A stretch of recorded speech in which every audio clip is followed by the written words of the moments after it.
NASA वाले आके हमसे सीखना चाहते हैं कि भाई आप 100 सैटेलाइट एक साथ कैसे भेज सकते हैं, इतना आपने सस्ते में इतना एफिशिएंट स्पेस प्रोग्राम कैसे बनाया। तो इंडिया काफी लेवल्स पे चलता है आरजू जी।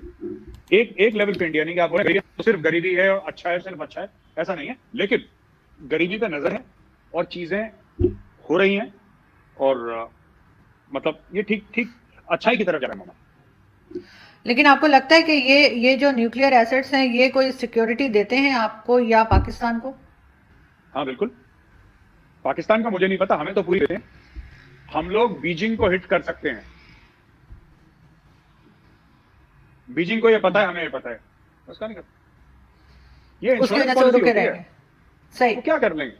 अगर देखिए सुनिए, वो कर क्या लेंगे हमारा? देखिए साहब, 130 करोड़ का मुल्क है, ठीक है ना? क्या कर लेगा हमारा? क्या कर लेगा?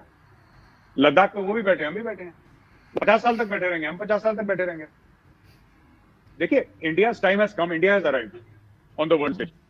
हिंदुस्तानियों ने, राइट, जो ये सेलेक्ट फ्यू थे ना, ये जो आपके P5 जिसको कहते हैं, यूनाइटेड नेशन सिक्योरिटी काउंसिल के जो 5 मेंबर हैं, जो इन्होंने एक्सक्लूसिव क्लब बना रखा था, भाई इसमें सिर्फ ये लोग होंगे 5, उस क्लब में हम लोग घुस गए हैं। हमने पैर मारा और हमने दरवाजा तोड़ दिया। अब हम घुस गए। अब दुनिया को पता है, अमेरिका ये बात कबूल करता है, चाइना भी कबूल करता है। वो डायरेक्टली बोलना नहीं चाहता बिकॉज हमारा कॉम्पिटिटर है डायरेक्ट, लेकिन you cannot survive without India in this world. We are simply too strong, we are simply too powerful, we are growing too fast. और दुनिया का जो आप देखिए, हर जगह पावर स्ट्रक्चर में इंडियंस हैं आज। इसके पीछे आजू जी 70-72 साल की मेहनत है। इतने हिंदू, मैं तो जो हिंदुस्तानी माँ बाप हैं, राइट, मैं उनको सैल्यूट करता हूं, उनको सलाम पेश करता हूं, हिंदुस्तानी माँ बापों को। माँ बाप ऐसे थे, मैं जानता हूं, जिन्होंने एक रोटी कम खाई, अपने बच्चे को पढ़ाया। उन्होंने अपने लिए कपड़े नहीं खरीदे, अपने बच्चों के लिए किताबें खरीदी। और आज वो हिंदुस्तानी सिलिकॉन वैली पर राज कर रहे हैं। These are not rich people कि आप बोलें कि साहब ये बड़े अमीर थे और उनके घर में गाड़ियां थी, नौकर चाकर थे। ये बड़े आम से हिंदुस्तानी हैं, छोटी छोटी गलियों में, कुछों में रहने वाले, जिनके बच्चे आज सिलिकॉन वैली पर राज कर रहे हैं। फेसबुक से लेकर, ट्विटर से लेकर, एप्पल, माइक्रोसॉफ्ट, गूगल, कहीं पर भी जाइए आपको हिंदुस्तानी मिलेंगे। ये हमारा एक वर्क एथिक है, ये हमारा कल्चर है। और वो लोग वहां पे भी जाएंगे ना, उनका एक्सेंट अमेरिकन हो गया होगा, ठीक है, लेकिन दिवाली के दिन वो भी कुर्ता पैजामा पहनते हैं। नहीं, तो बहुत अच्छी बात है। और ये चीज़ तो खैर सभी ने नोटिस की है कि जो आईटी है और इस तरह की जो फील्ड है उसमें इंडियंस बहुत आगे हैं। एक चीज़ मुझे बताइए मेजर साहब के अभी इमरान खान साहब ने कहा, जो हमारे प्राइम मिनिस्टर हैं, कि जी हमारे ऊपर, उनके ऊपर यानी प्रेशर है इसराइल को एक्सेप्ट करने का। तो ये प्रेशर कौन दे रहा है? अमेरिका दे रहा है कि इस्लामिक कंट्रीज दे रही हैं, सऊदी अरब दे रहा है? ये बात उन्होंने क्यों की? और दूसरा उन्होंने ये भी कहा कि हम जब तक नहीं मानेंगे जब तक फलस्तीन के लिए कुछ ना हो जाए, कोई मतलब अच्छी बात ना सेट कर लें लोग। देखिए सुनिए, किसी को इंटरेस्ट नहीं है पाकिस्तान में, ये खुद झूठ बोलते हैं। अ, किसने बोला आपको रिकॉग्नाइज करने के लिए? आपने मतलब कि इमरान खान ने और DGISPR ने बैठ के बात करी, बोला चलाओ चलो, हम पे प्रेशर है। अरे बताओ ना किससे प्रेशर है? किसने बोला? किसने फोन करा आपको? बताओ। एक बार तो बोलो। ये फालतू में झूठ बोलते हैं, प्रेशर है प्रेशर। अच्छा एक बात बताइए आरजू जी, मैं आपसे पूछता हूँ, दिल पे हाथ रख के बोलिएगा as a human being, Israel को क्या फर्क पड़ता है अगर पाकिस्तान रिकॉग्नाइज करे ना करे? सबसे ज्यादा दुनिया में पीएचडीज इसराइल से निकलती हैं। इसराइल की टेक्नोलॉजी दुनिया के सबसे आगे है, फर्स्ट वर्ल्ड कंट्री है, only democracy in the middle east है, राइट। और पाकिस्तान के ऊपर साहब बड़ा प्रेशर डाल रहे हैं कि हमें रिकॉग्नाइज कर दो, वरना हम तो कहीं मुंह दिखाने के लायक नहीं होंगे अगर पाकिस्तान। अरे यार, थोड़ा होश के नाखून ले। आप सोचे ना अर्जुन जी, ये इमरान खान पता नहीं क्यों ऐसी बातें करते हैं, मुझे समझ में नहीं आता। वजीर आजम है मुल्क के, थोड़ी सी, मैं ये कह रहा हूँ थोड़ी सी ना कि संजीदा बातें करें, थोड़ी सी ना, थोड़ी सी सीरियस टाइप की बातें करें। सब बड़ा प्रेशर है। किसका प्रेशर है आप बताइए? किसने किसने बोला आपको? किसका प्रेशर है? कौन कर रहा है? उससे क्या फर्क पड़ेगा? आप ना करें। हम फिलिस्तीन फिलिस्तीन ये सब देखिए, मैं आपको बताता हूँ।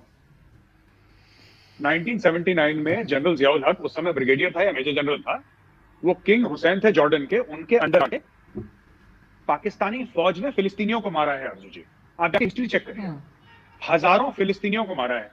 आज पाकिस्तान उन्हीं फिलिस्तीनियों के लिए रो रहा है कि जी हमें आपके हुकूक के लिए हम इसराइल को रिकॉग्नाइज नहीं कर रहे। फिर आपने मारा क्यों था उन हजारों फिलिस्तीनियों को? भाई आप गए थे ना वहां पे। मैं नाम बता रहा हूँ, जियाउल हक थे वहां पे, ब्रिगेडियर थे, मेजर जनरल थे, समथिंग लाइक दैट। जियाउल हक ने मरवाए हैं फिलिस्तीनियों की, हजारों फिलिस्तीनियों की लाशें आपने बिछा दी। आप कहते हैं हमें प्यार है उनसे। प्यार है तो कुछ करो उनके लिए, फिलिस्तीनियों के लिए। कुछ करा नहीं, कुछ नहीं लेकिन करा। आप लेकिन मेजर साहब आप किस तरह देखते हैं अभी अभी जो आजकल सिचुएशन है उसमें आप पाकिस्तान का जो रोल है इस्लामिक कंट्रीज के साथ उसमें वो जाके कश्मीर की बात भी करते हैं दूसरी बातें भी करते हैं तो आपको क्या लगता है कि कहाँ पे पाकिस्तान स्टैंड कर रहा है जो इस्लामिक कंट्रीज है चाहे वो यूएई हो सऊदी अरब हो कुवैत हो ये किस तरह से देख रहे हैं पाकिस्तान को। आरजू जी, कश्मीर में किसी को 2 रुपए का इंटरेस्ट नहीं है। मैं आपको बता रहा हूं, किसी को 2 रुपए का क्या, किसी को चवन्नी का इंटरेस्ट नहीं। चवन्नी समझती, 25 पैसे को बोलते हैं। किसी को कश्मीर में क्या चवन्नी बोलते हैं? हाँ यही बोलते हैं। जी, अब होती नहीं किसी है मगर यही बोलते हैं। होती नहीं है, बट वही बोलते हैं। किसी को चवन्नी का इंटरेस्ट नहीं है। लोग अपने मामलों में लोग सब परेशान हैं। सबको अपने घर चलाने हैं। पाकिस्तान, अच्छा पाकिस्तान कहता है मुस्लिम कंट्रीज। मुझे तो आज तक ये समझ में नहीं आता कि मुस्लिम कंट्रीज क्या होती है। आपने कभी सुना क्रिश्चियन कंट्रीज ने डिसाइड करा है? बुद्धिस्ट कंट्रीज नहीं है भाई। Thailand is a Buddhist country, Burma is a Buddhist country, Japan is very largely Buddhist. आपने कभी सुना है कि बुद्धिस्ट कंट्रीज ने डिसाइड करा, क्रिश्चियन कंट्रीज ने डिसाइड करा? हिंदू खैर दो तीन ही मुल्क हैं और हमारी वैसी फितरत भी नहीं है। तो ये सब ना कि मुस्लिम कंट्रीज, इन सबसे दिमाग से निकालिए। There are only 2 kinds of countries, rich countries and poor countries. गरीब मुल्क होते हैं और अमीर मुल्क होते हैं। और वो 2 अमीर मुल्क हैं, एक ईसाई हो, एक यहूदी हो, या फिर एक मुसलमान हो। आज की तारीख में आप भी मुसलमान मुल्क हैं, सऊदी अरेबिया भी मुसलमान मुल्क है, और यहूदी तो आपका दुश्मन है। अब आप बताइए सऊदी अरेबिया किसके नजदीक है? एक मुसलमान मुल्क पाकिस्तान के नजदीक है कि यहूदी के नजदीक है? वो यहूदी के नजदीक है। आपके नजदीक है ही नहीं वो, क्योंकि उसको यहूदी से कुछ चाहिए। आपसे पाकिस्तान, सऊदी अरब को कुछ नहीं चाहिए आपसे। आपके पास है नहीं कुछ, आप सऊदी अरब को दे दें। सऊदी अरब के पास पैसा है, वो टेक्नोलॉजी चाहता है, इजराइल के पास टेक्नोलॉजी है। मेरा कहने का मतलब है ये सारी चीजें कि कश्मीर का देखिए, इंडिया में एक लॉबी है। आज मैं आपको वाज़ेह तौर पे बताता हूं आपकी शो पे। इंडिया में एक लॉबी है जो कि ये चाहती है कि कश्मीर, पाकिस्तान का जो कश्मीर का ऑब्सेशन है वो कभी खत्म ना हो। I am telling you, and these are intellectual people. इसमें आपके साइंटिस्ट हैं, इसमें आपके डॉक्टर्स हैं, इसमें आपके स्ट्रेटेजिक थिंकर्स हैं इंडिया में। मैं उनके साथ बैठा, कल परसों ही बैठा था उनके साथ, एंड दे टोल्ड मी कि Gaurav, I think it's a very good idea if Pakistan keeps up with this Kashmir obsession. हमारी तो कुछ फौज वहां पे अटकी है, ठीक है, और हमारे मुल्क का हिस्सा है, तो हमें कोई फर्क नहीं पड़ता। पूरे पाकिस्तान की मईशत, पाकिस्तान की फ्यूचर आपने कश्मीर में दांव पे लगा दिया 72 साल से। और जो पाकिस्तान की जो तरक्की नहीं हो पा रही है, वो ठीक है कि आपके सियासतदान करप्ट भी हैं, नाहल भी हैं, सब कुछ हो सकता है, लेकिन बहुत बड़ा इसमें आरजू जी जो मामला है आज की तारीख में, वो कश्मीर का है। इतने ऑब्सेस्ड हो गए पाकिस्तानी की एक दिन कश्मीर देखो। आम आदमी बोल रहा है, वो गोश्त खरीदने जा रहा है, सब्जी खरीदने जा रहा है आरजू जी, वो बोल रहा है कि कश्मीर, अरे तुझे क्या लेना देना? तू बच्चे के लिए दूध खरीद नहीं पाता, कश्मीर आजाद करेगा, बड़ा बड़ी बातें कर रहा है। मैं ये कह रहा हूं, और कुछ इंडियंस को ये सूट करता है नैरेटिव कि पाकिस्तान को कश्मीर के साथ ऑब्सेस्ड होने दो। अब आप एक बात बताइए, अगर तुर्की, मैं आपसे पूछता हूं अर्जुन जी, चलिए तुर्की, ईरान और पाकिस्तान का एक ब्लॉक बन जाए और ये बोल दे कि हाँ, भारत को कश्मीर के बारे में कुछ करना चाहिए, यूएन रेजोल्यूशन की बात कर दे। पाकिस्तान में सब लोगों ने बंगले डाले, जपियां डाली, ठीक है। अगर ऐसा हो जाता है तो फिर क्या होगा? मैं बताता हूं फिर क्या होगा,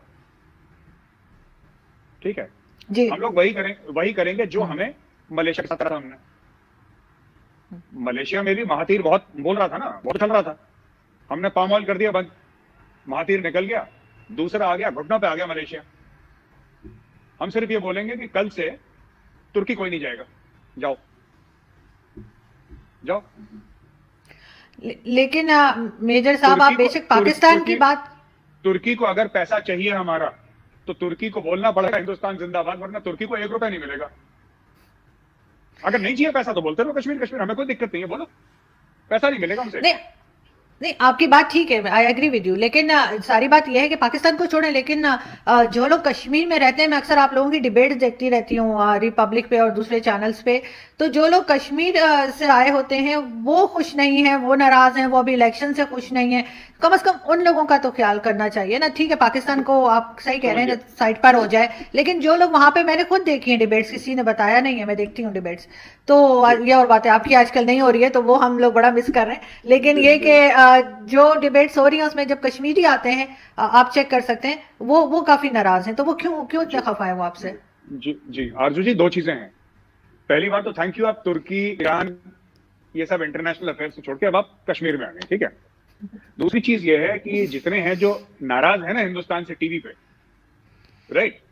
मैं आपको इनसे ऑफ कैमरा मिलवाऊंगा, आप हिंदुस्तान नहीं है, मैं और ज्यादा कुछ नहीं बोलूंगा, मैं आपको ऑफ, देखिए सबकी रेडियां हैं, सबकी दुकानें हैं, सबकी पब्लिक पोजीशन है, राइट। जो लोग एक जमाने में हुर्रियत पसंद थे 370 के बाद, अब वो किसी और पॉलिटिकल पार्टी की बात करने लगे, ठीक है। क्या बोलते हैं आप लोग, बोलते हैं ना एक क्या बोलते हैं, कॉलोफेल में फर्क बोलते हैं ना आप लोग, हिंदी में बोलते हैं कथनी और करनी। सही।